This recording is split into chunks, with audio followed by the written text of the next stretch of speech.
नमस्कार दोस्तों, आज की इस वीडियो में बात करूंगा कि कोर्ट से झूठी एफआईआर पर अग्रिम जमानत यानी एंटीसिपेटरी बेल कैसे लें और किन किन तथ्यों पर बहस करें।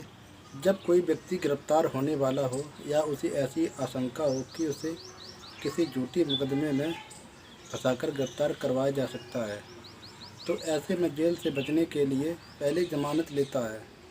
तो ऐसे में वे कौन कौन से तथ्य हैं जिनके आधार पर आप कोर्ट से बेल या जमानत ले सकते हैं। तो चलिए दोस्तों, बात करता हूँ कि वे कौन कौन सी कंडीशन होती हैं जिसके आधार पर बेल ले सकते हैं।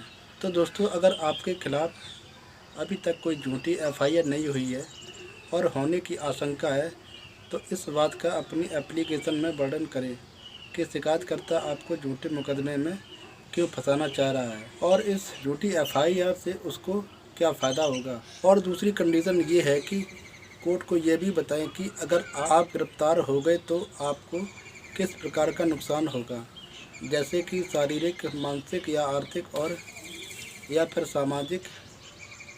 और ये भी बताएं कि इससे शिकायतकर्ता को किस प्रकार का फ़ायदा होगा। और दोस्तों, तीसरी कंडीशन ये है कि अगर झूठी एफआईआर आपके खिलाफ़ हुई हो और इसका पता चला हो, तो उस एफआईआर की बातों का वर्णन अपनी एप्लीकेशन में करें कि कैसे वो झूठी है। और अगर कोई आपके पास सबूत हो तो उसको कोर्ट में पेश करें। और कोर्ट को यह भी बताएं कि शिकायतकर्ता ने आपके खिलाफ़ झूठी एफआईआर क्यों लिखवाई है, इसका कारण ज़रूर बताएं, क्योंकि कोर्ट आपको दोषी समझती है, ताकि कोर्ट का सबसे पहले ये विचार हो सके कि रिपोर्ट पूरी तरह से झूठी है और आप सच्चे हैं। इस प्रकार की बेलों में सबसे बड़ा मुद्दा ये होता है कि आरोपी से रिकवरी होना बाकी है और आरोपी किस गवाह या शिकायतकर्ता को परेशान कर सकता है। तो अगर किसी भी प्रकार की रिकवरी का मुद्दा केस में नहीं है, तो इस बात को कोर्ट में जोर देकर कहें कि आप किसी भी शिकायतकर्ता व गवाह को परेशान नहीं करेंगे। इसका विश्वास कोर्ट को दिलाएं। और दूसरी बात ये है कि कोर्ट को यह भी समझाने की कोशिश करें कि इस एफआईआर में अब किसी भी प्रकार की इंक्वायरी की ज़रूरत नहीं है और ना ही कोई नया मोड़ आया है और हमें अग्रिम जमानत दे दी जाए।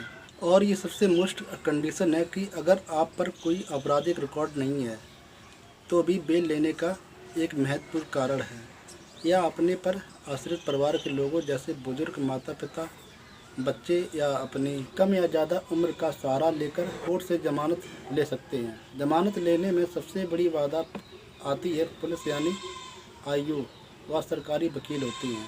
अगर वे आपकी बेल का ज़्यादा विरोध ना करें तो कोर्ट का मन आपको बेल देना बन सकता है। अब इन लोगों को बेल का विरोध करने से कैसे रोकें, ये आप लोगों को बताने की कोई ज़रूरत नहीं है। आपके वकील साहब ऐसी बातों को अच्छी तरीके से समझते हैं। कुछ इन्हीं कंडीशनों के आधार पर आप, चाहे सेशन कोर्ट हो चाहे हाई कोर्ट हो, इन्हीं कंडीशनों के आधार पर आप आसान तरीके से बेल ले सकते हैं। तो दोस्तों, मेरे द्वारा दी हुई छोटी मोटी जानकारी अगर आपको अच्छी लगी तो वीडियो को लाइक करें और चैनल को सब्सक्राइब करना ना भूलें, और मेरे द्वारा हर एक वीडियो की नोटिफिकेशन आपको सबसे पहले मिले और सबसे पहले आपको जानकारी पहुंचे। जय हिंद दोस्तों।